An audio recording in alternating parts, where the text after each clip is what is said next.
Bonjour. Pour ce nouveau sujet de Télébronaldes, une fois n'est pas coutume, j'ai quitté les Cévennes pour aller à la rencontre du professeur Bertolus, brillant ethnologue dont les travaux m'intéressent au plus haut point. Comme le veut la pratique de sa science, le travail sur le terrain est primordial pour ses études. Je me suis donc rendu à Marseille, dans son bureau, pour cette interview exclusive. Bonjour. Bonjour professeur, merci tout d'abord de nous recevoir. Alors, pouvez-vous nous parler de vos travaux ainsi que de vos récentes découvertes? Alors voilà, nous croyons depuis à peu près la moitié du dernier siècle, le XXe siècle, que toutes les tribus du globe avaient été répertoriées. Et je me suis rendu compte ces dernières années qu'en fait le processus est beaucoup plus complexe et qu'en fait de nouvelles tribus sont en train de naître.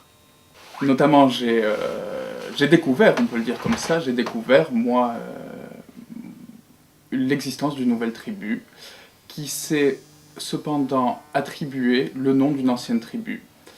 Alors voilà, c'est les Quechua. Quechua. Le phénomène est encore en étude. Bon, je suis encore le seul à l'étudier, même si quelques-uns de mes confrères essayent vous comprenez, de récupérer le sujet. Disons que s'il vient d'un milieu urbain, on va dire il habite le milieu urbain, il aime énormément, je veux dire son habitat presque naturel finalement, et sont plutôt des endroits sauvages. Et Marseille a ceci de caractéristique qu'il nous permet d'avoir très près d'une ville une zone périurbaine, qu'on peut appeler très sauvage, notamment les Calanques, la Camargue aussi pas très loin, ce qui nous permet de vraiment, dans un rayon très réduit, de pouvoir étudier sur le terrain voilà, cette espèce, cette tribu hors norme, nouvelle et en pleine expansion. Zone montagneuse, ils aiment beaucoup tout ce qui est les Alpes, où à partir des Alpes, il y a eu un véritable déplacement vers le sud, donc vers l'Espagne. Les Pyrénées. Les Pyrénées.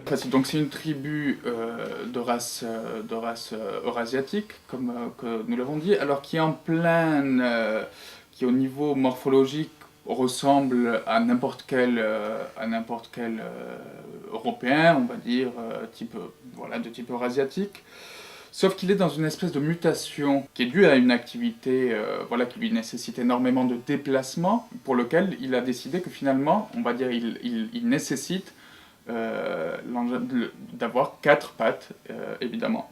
Donc imaginez au niveau tout ce que ça remet en question énormément, ça certifie évidemment toutes les théories darwinistes. Et bon, voilà, maintenant, je sais beaucoup de gens veulent me faire taire, évidemment, notamment les instances catholiques. Voilà. On a 2 tréponds spécimens, là. 2 tréponds spécimens. Malheureusement, pas quadrupèdes, mais en milieu naturel, voilà. Là, on en a en milieu naturel, c'est... On peut les voir se déplacer.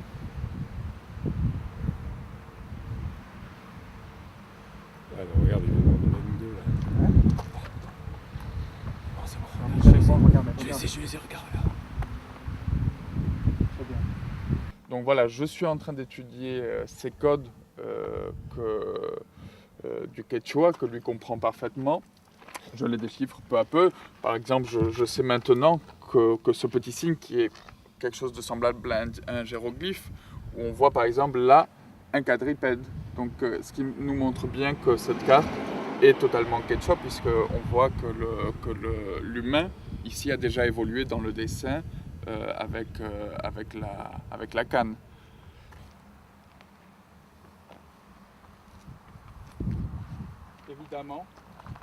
Évidemment des traces qu'on retrouve toujours au passage des Quechua. Hein, c'est assez facile de pister le Quechua.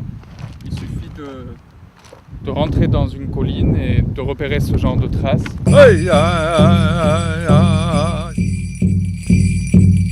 Alors voilà, là on est à l'endroit où j'aime le plus étudier les Quechua. C'est leur temple, c'est l'endroit où ils se retrouvent, où ils se rassemblent, où ils rentrent en communion, où ils trouvent aussi leur costume. On va faire une visite de cet endroit. Venez avec moi.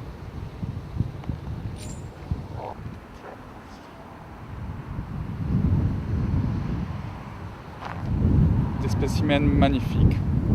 L'essence même du Quechua, en famille mononucléaire. 4 spécimens quadripèdes, heureux, avec des polaires, des lunettes de soleil, un sourire, il y a tout. Ça m'émeut. Alors là, méfiez-vous, attention, ce n'est pas que des Quechua qu'on trouve ici, mais suivez-moi, on va voir certaines caractéristiques. Pas mal, quand même. Oui, peut-être un peu.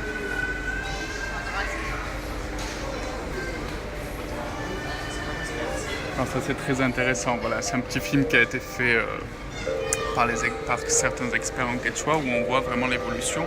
Donc là vous avez par exemple le petit sac devant pour mettre la carte, parce que les Quechua ont toujours besoin d'avoir une carte pour se promener. Et là on voit 2 spécimens parfaitement quadripèdes, hein, encore une fois. La gourde, élément très important, accessible, bois. Ouais. C'est exactement ça. Coussinet, protection latérale, plein de poches, c'est formidable. Alors nous voici au rayon des costumes traditionnels quechua, donc très important puisque c'est ce qui fait toute l'authenticité. Ouais, là on est au comble du costume, du grand costume traditionnel, c'est-à-dire le t-shirt respirant avec empiècement limitant les odeurs. Ça c'est vraiment formidable. Mais bon, ça c'est vraiment pour les grands initiés, hein. C'est pas n'importe qui portera ça. Pour être admis, on va dire, pour être reconnu comme quechua, attention, les règles, je veux dire, certaines règles devront être très précisément respectées et il ne faudra pas s'en détourner. On ne pourra pas imaginer un quechua fumeur, on ne pourra pas imaginer un quechua buveur.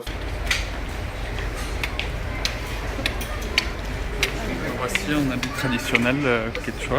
Donc,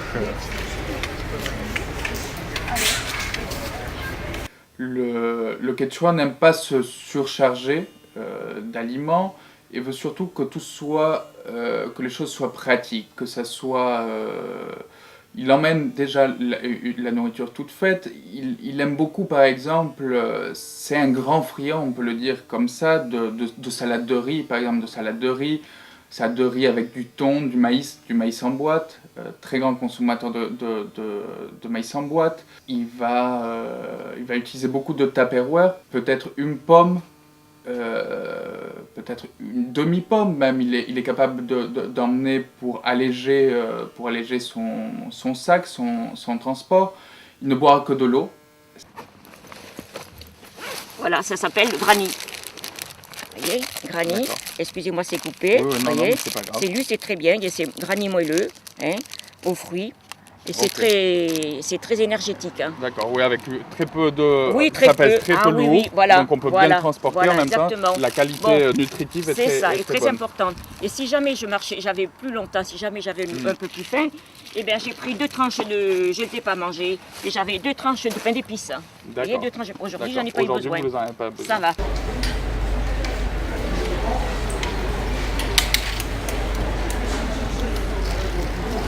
Par exemple, on ne trouve pas d'excréments, ou vraiment très peu d'excréments de quechua, par exemple, en milieu naturel. Ce qui nous pose une véritable interrogation, c'est-à-dire, est-ce que le quechua ne fait pas d'excréments? C'est vrai que même s'il se nourrit peu, nous ne comprenons pas comment cela pourrait être possible, même s'il est en mutation, comme je vous disais, il devient quadrupède. Mais il n'y a aucun mammifère qui ne fasse pas d'excréments au jour d'aujourd'hui.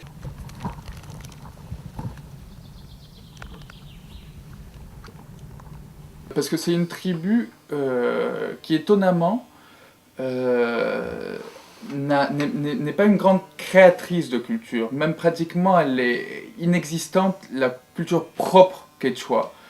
Mais par contre, et c'est ça sa grande caractéristique, il est un grand consommateur de culture. des cultures des autres. Il a un grand guide culturel pour ses déplacements, qui est une revue qui fait pratiquement acte de Bible pour le Quechua, qui est la revue Télérama. L'habitude d'aller au cinéma une fois par semaine, pour voir des films d'une certaine caractéristique. Ils aiment ce qu'on appelle les films sociaux. Voilà, ils ont quelques réalisateurs fétiches, comme je peux dire Ken Loach. Est-ce que vous pouvez nous montrer un peu comment vous les utilisez? Bah écoutez, déjà il faut exécuter comme ça. Et puis je sais pas, ça vous entraîne. Oui, c'est naturel. Le voyage que n'importe quel Quechua actuel doit faire, c'est aller une fois dans sa vie au pays d'Ogon, par exemple en Afrique, donc au Mali. Sauf que ces dernières années, voilà, et c'est là où on voit jusqu'à quel point les nouveaux problèmes géopolitiques mondiaux affectent cette tribu, puisque voilà, les problèmes liés à Al-Qaïda dans cette zone de l'Afrique subsaharienne affectent énormément les Quechua, puisqu'ils ne peuvent plus se déplacer dans cet endroit qui était leur endroit préféré.